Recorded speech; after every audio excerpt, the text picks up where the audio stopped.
This is what the Ways and Means Committee marked up this morning, what the Commerce Committee is in the middle of right now. That's called reconciliation. That's the American Health Care Act. There are only so many things you can do in that bill because of the Senate floor rules reconciliation. You can't put everything you want in that legislation, because if you did, it would be filibustered and you couldn't even bring it up for a vote in the Senate. Number two, administrative action.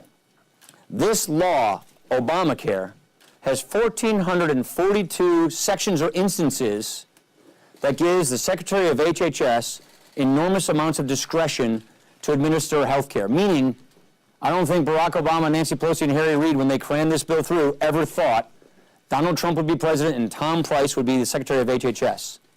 So, number two in our three-pronged approach, administrative action where the Health and Human Services Secretary deregulates the marketplace and allows more choice and more competition to come into the marketplace.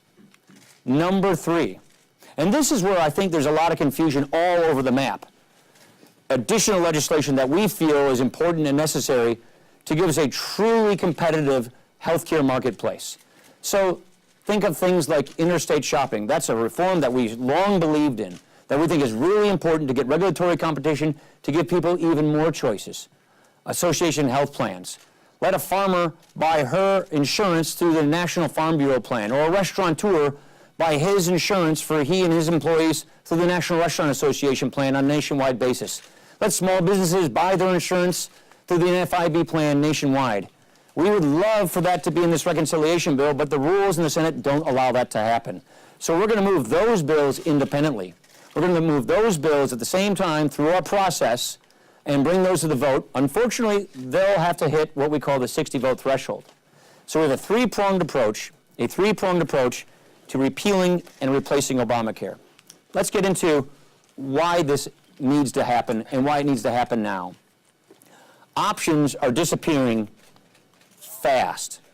This law is in the middle of a collapse, and people are quickly losing their choices. In 2016, the amount of counties in America that had three or more insurers, three or more carriers to choose from, was about 2,000.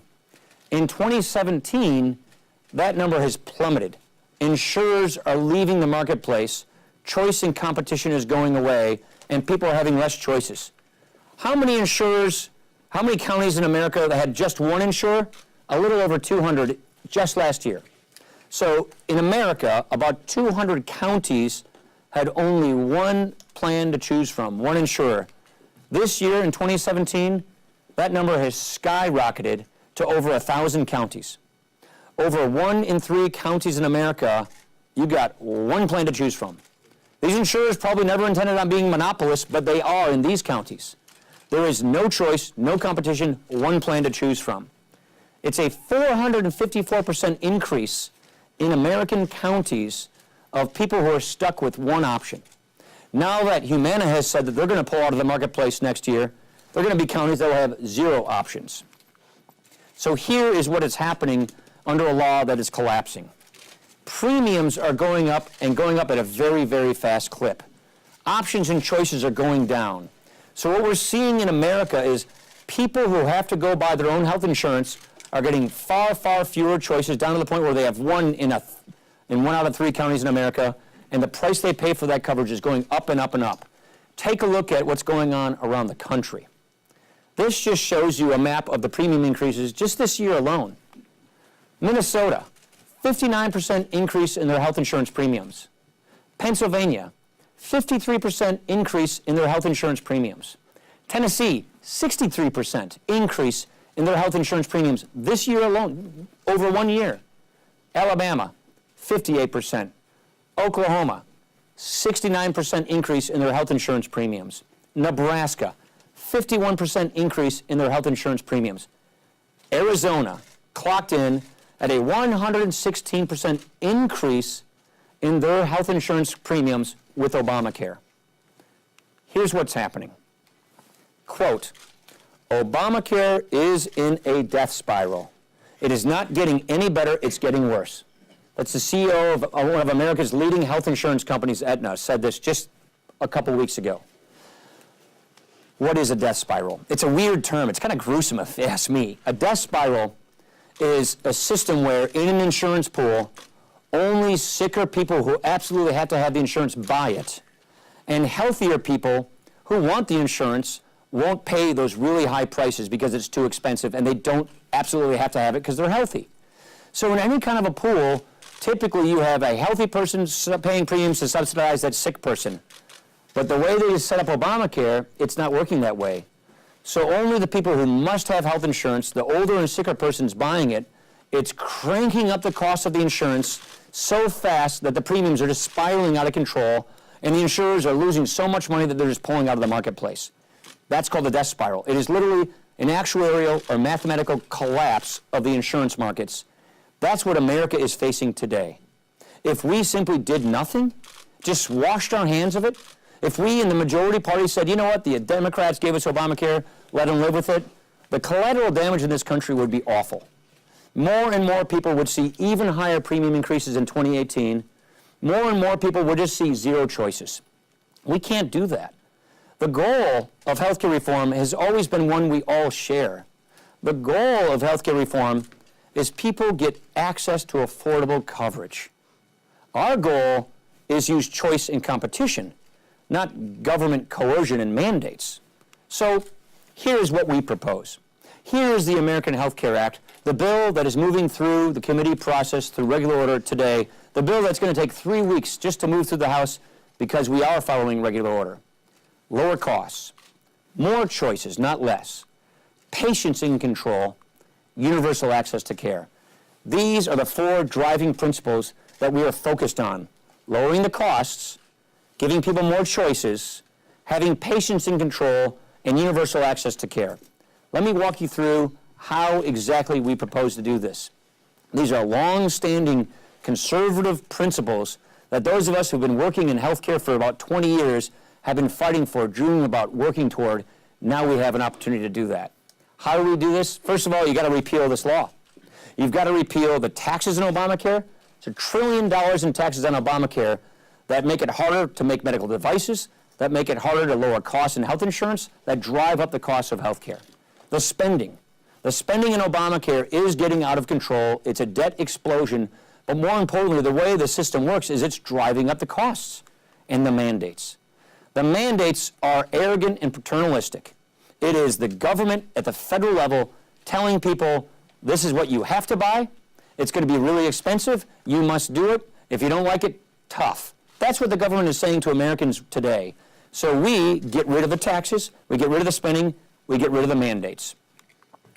The key thing that a lot of people want to know, when I do my listening sessions, when I talk to people with various disease advocacy groups, is they just want to know that when we pass this, the next day they're not going to lose their health insurance. That's not going to happen.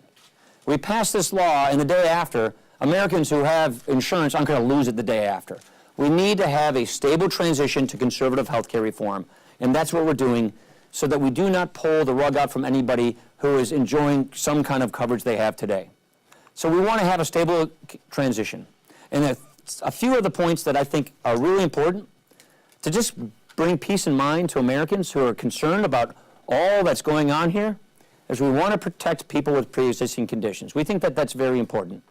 That has actually been a cornerstone of Republican health care proposals all along. In 2009, I, along with Congressman Devin Nunes, Senator Tom Coburn, and Richard Burr, offered the Patients' Choice Act. It was one of our alternatives to Obamacare. Again, like many other Republican alternatives, we had an answer for people with pre-existing conditions, and we have one here. All of our Republican health care alternatives have always agreed with the idea of letting young people stay in their parents' plans until they're 26. We can retain that. What our goal is to do is to provide universal access to quality, affordable health care. Here's another issue with Obamacare. Obamacare is not just the individual market that you think of the Obamacare subsidies. It was also a taking over of the Medicaid program. Here's the problem with Medicaid. Medicaid is a program that is Washington controlled, and it is done in such a way that it stops innovation and experimentation at the state level. It makes it harder for states to customize the Medicaid population and the Medicaid program to work for their particular states. And as a result, more and more doctors just don't take Medicaid. I mean, what good is your coverage if you can't get a doctor? And that is a huge growing problem with Medicaid. Medicaid is also growing at an unsustainable rate, so its ballooning costs are threatening the very viability of the program and our fiscal future. So what we propose is to modernize the Medicaid program. Modernize the Medicaid program along the lines that we as Republicans have been talking about for years. I think it was Ronald Reagan in like the 70s when he was governor who said the states should take over control of Medicaid. Every budget we have had as Republicans, when I was budget chair writing my roadmaps or the path to prosperity, every one of our Republican conservative budgets said, let's get Medicaid control back to the states. In an honor to the principle of federalism, give the states and the governors the freedom and the flexibility to customize the care for their low-income populations how they think needs to occur. Our problems in Wisconsin are a whole lot different than the problems they have in New York or in Nevada or in Utah or California. So we propose more efficient spending, bring the spending on Medicaid to something that is sustainable so it doesn't go bankrupt, and have a safety net for the most vulnerable. Give local control to our states and our governors so that they can craft and customize Medicaid to work for their populations. How do you protect people with pre-existing conditions? I think this is probably one of the most important issues of them all. Here is basically what happens today. Under the current system, we have costs driving up. On the current system, options are going away, as I just described. Choices are fleeting, prices are going up, and under the current system, the fatal conceit of Obamacare is that we're just going to make everybody buy our health insurance at the federal government level. Young and healthy people are going to go into the market and pay for the older, sicker people. So the young, healthy person is going to be made to buy health care, and they're going to pay for the person, who gets breast cancer in her 40s or who gets heart disease in his 50s. So take a look at this chart. The red slice here are what I would call people with pre-existing conditions, people who have real health care problems. The blue is the rest of the people in the individual market. That's the market where people don't get health insurance at their jobs or they buy it themselves. The whole idea of Obamacare is the people on the blue side pay for the people on the red side. The people who are healthy pay for the people who are sick. It's not working, and that's why it's in a death spiral. Here's how we propose to tackle this problem. We want to have a system where we encourage states with federal funding to set up risk pools and reinsurance mechanisms. So, for example, in Wisconsin, we had a great risk pool that actually worked so that people with real high health care costs and diseases and pre-existing conditions could still get affordable health care. Well, Obamacare repealed that. They had a great risk pool reinsurance system in Utah, a good one in Washington State. All those are gone under Obamacare. Here's how they work, and here's how our system would work. We would directly support the people with pre-existing conditions. Let me give you a sense of this. 1% of the people in these markets drive 23% of the costs. 1% of the people in the individual health insurance market drive 23% of the costs. So a reinsurance program is to cover more than just the 1%, to cover the people who have high health care costs. So by having state innovation funds to go to the states to set up these reinsurance programs, we would directly subsidize the people who have pre-existing conditions. Direct support for the people with pre-existing conditions so that everybody else has cheaper health insurance. What you do when you do this is the individual market, the people who don't have pre-existing conditions, they have much more stable prices. Let me give you an example. Take a small business that has 40 employees. Let's say that 4 people in that business get cancer. Well, under that business has to pay for all those cancer patients, all those cancer treatments.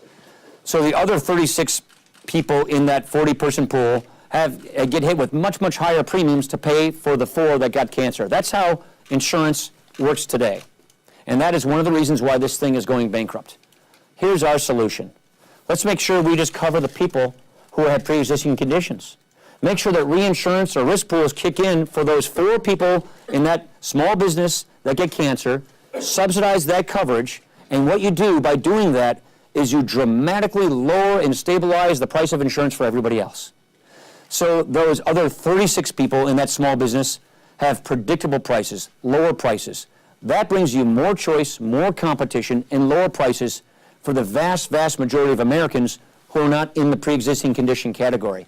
So directly subsidize them through state-based risk and reinsurance pool programs that we would finance with support from the federal government. to attack this problem and let health insurance stabilize, go down in price. Here's another thing that we think is extremely important. One of the problems we have is we don't really have a consumer dynamic in healthcare.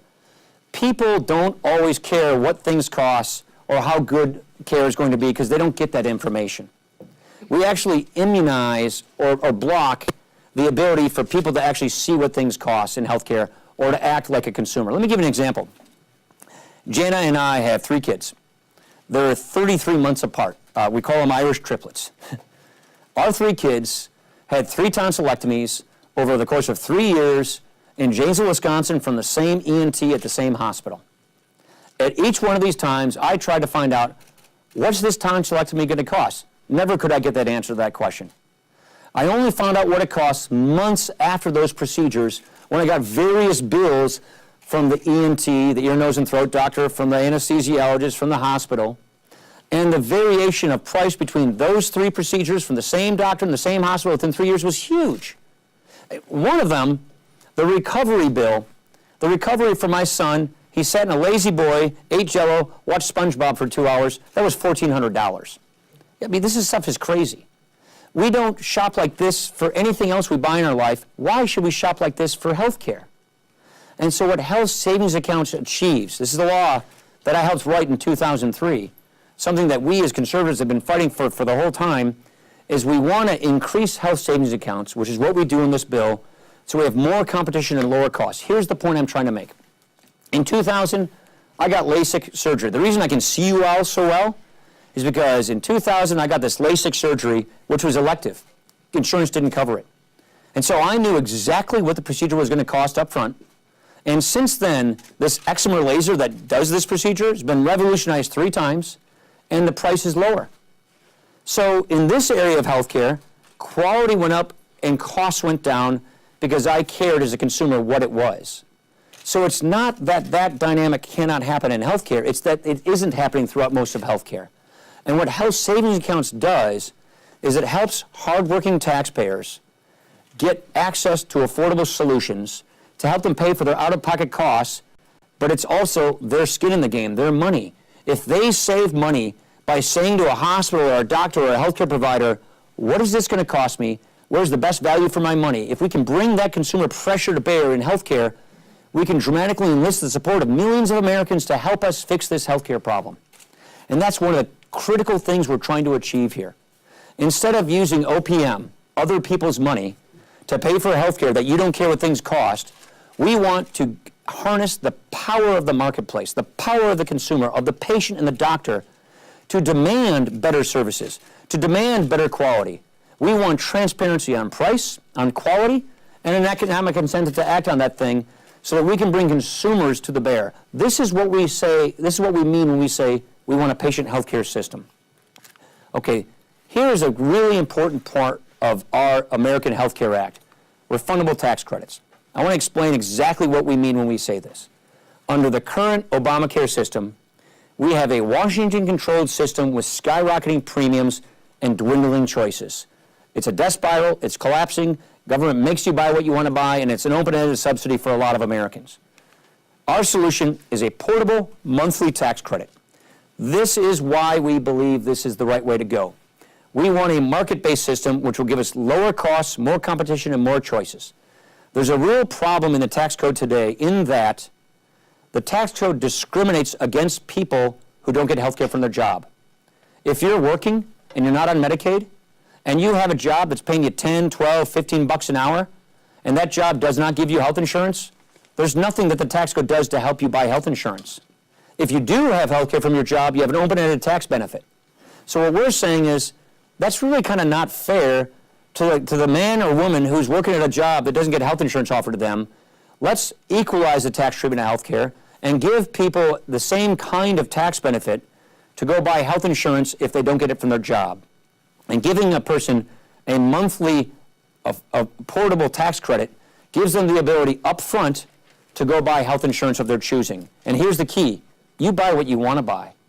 If you don't want to use your tax credit to go buy health insurance, you don't have to.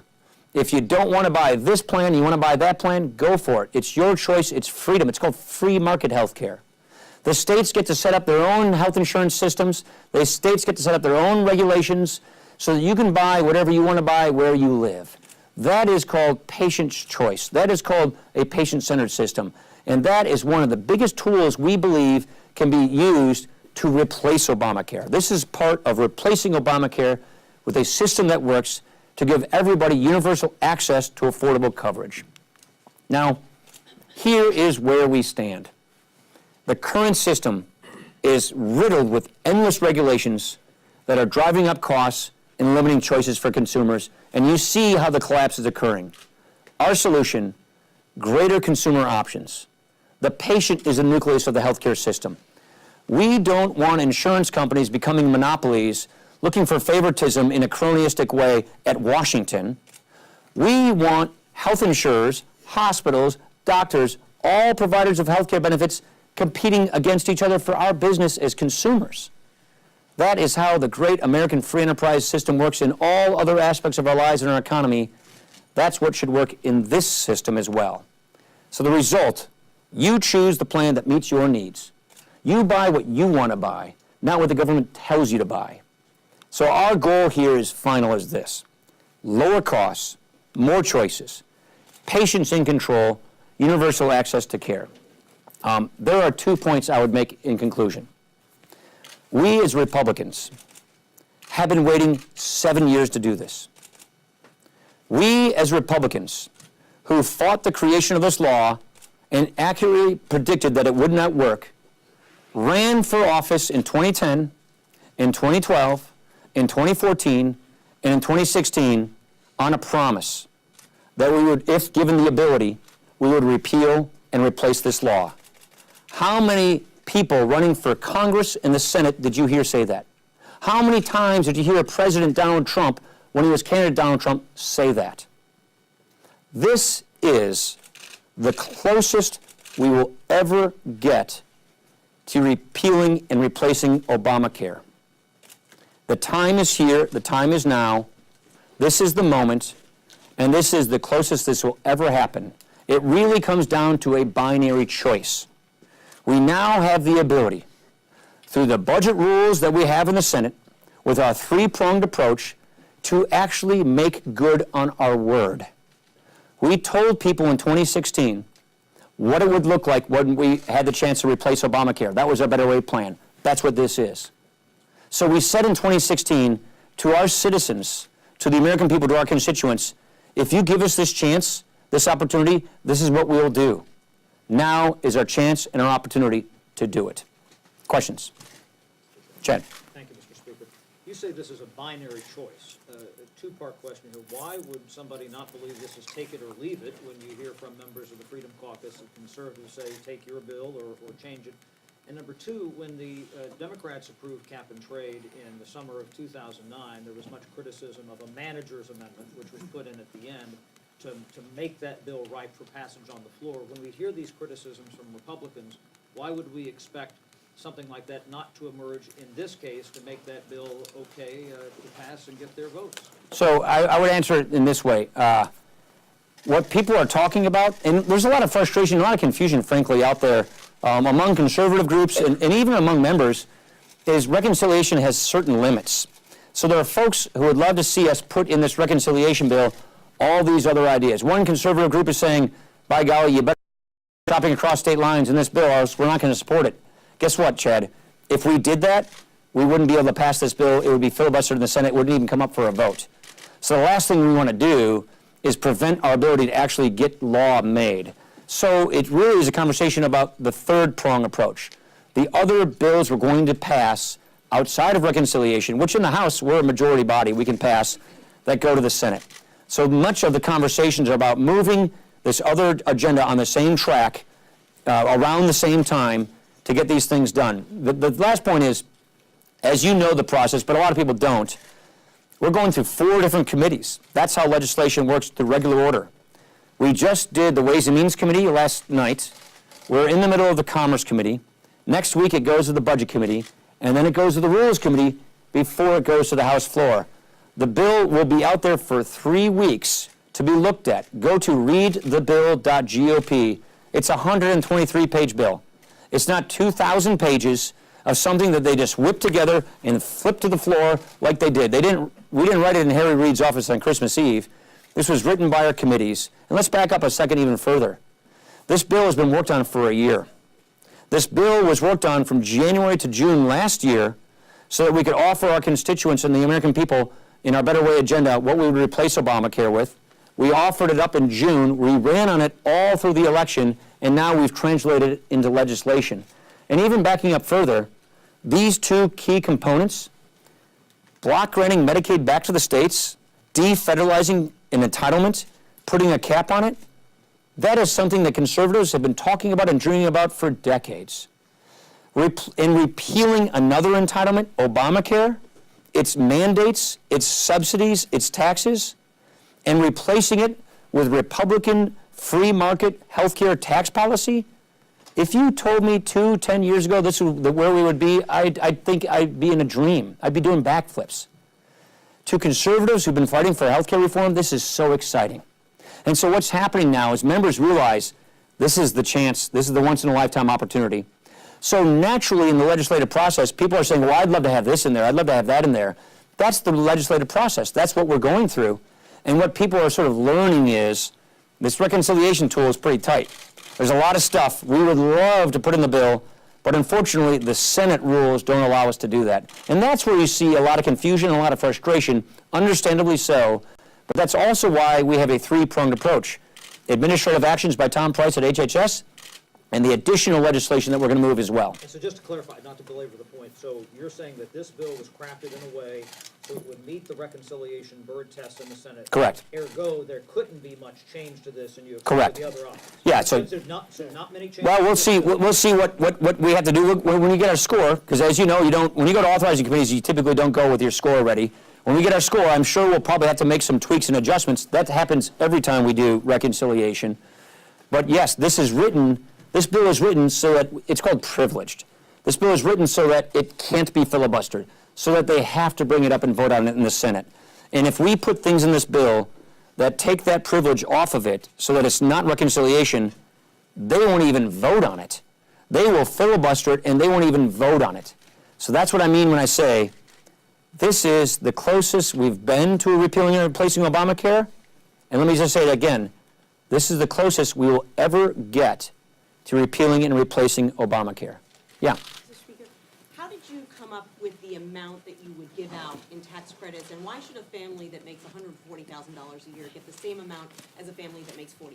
It's a really good question. So the amount of the tax credits is based upon the way insurance works. And it's modeled after the Tom Price legislation, which he had last year, which is adjust for age and family size. Because the older a person gets, the more costly their health care is. That's how insurance is written. So the tax credit adjusts more tax credit for the person's age. And then obviously, if you have a bigger family, you have more health care costs, so a bigger tax credit. Now, why is the cap set where it is? And that's something, by the way, 12 members of the Freedom Caucus, for example, were co-sponsors of the Price legislation just last December, which is this kind of a tax credit situation. A lot of our members, through our feedback, we had 7 member listening sessions in February, 4 conferences, getting feedback from our members on this draft of this legislation, getting their ideas. And one of the concerns was we should cap this credit. So like a millionaire that doesn't get health care from their work, but as a millionaire doesn't get a tax credit. So that was something that everybody agreed with, and the Ways and Means Committee made that adjustment. But the reason it's set where it is we don't want to have a job penalty. Go back a few years ago, and when CBO said Obamacare produces job lock, Obamacare says that the equivalent of 2 to 3 million people will not go into the workforce, will not take jobs because of the way the Obamacare subsidies work. What I mean when I say that is, if you set that credit limit too low, and a person loses their credit by getting a raise or advancing in life, you don't want to disincentivize that. So they're set at such a level that that wouldn't occur. Well, they're set at such a level so that it really is for a middle-income family, or even an upper-middle-income family, so that we never tell a person, don't take that raise, don't get that job, don't take that promotion. We don't want federal tax law or tax credits to ever encourage a person not to advance, not to take a job, not to get a raise. That's why. Where's the $2,000 question. figure come from? Let me go in the back.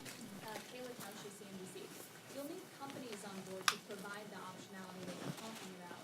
And almost every industry organization has come out against this. The reason why there isn't as much participation as customers might like is because these companies can't offer these products and still make money. Yeah. How do you get buy-in It's a, from the business community? it's a great example. Here's what people are not seeing, which is number two.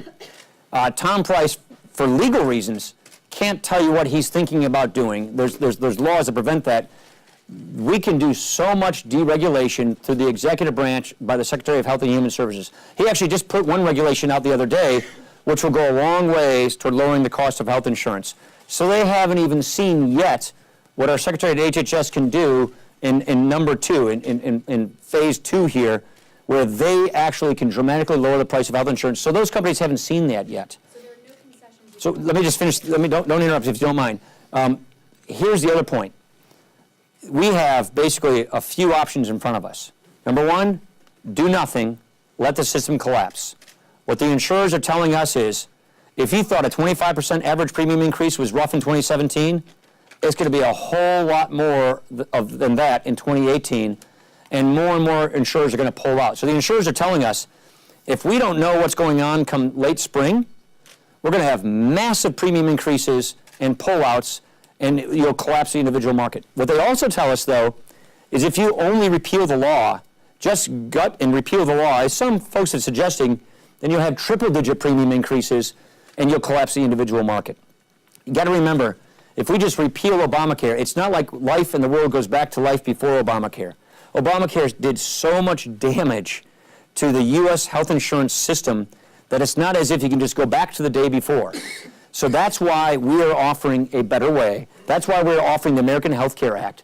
That's why we're offering a system that brings choice and competition back into the marketplace, gives people to the use of risk pools, health savings accounts, and tax credits the ability to go find affordable coverage, and that brings insurers back into the marketplace. The insurers are telling us that will bring insurers back into the marketplace. If they can actually offer the plans that people want to buy, not the plans that people are making them buy, they'll have more plans being offered. There'll be more choice and more competition.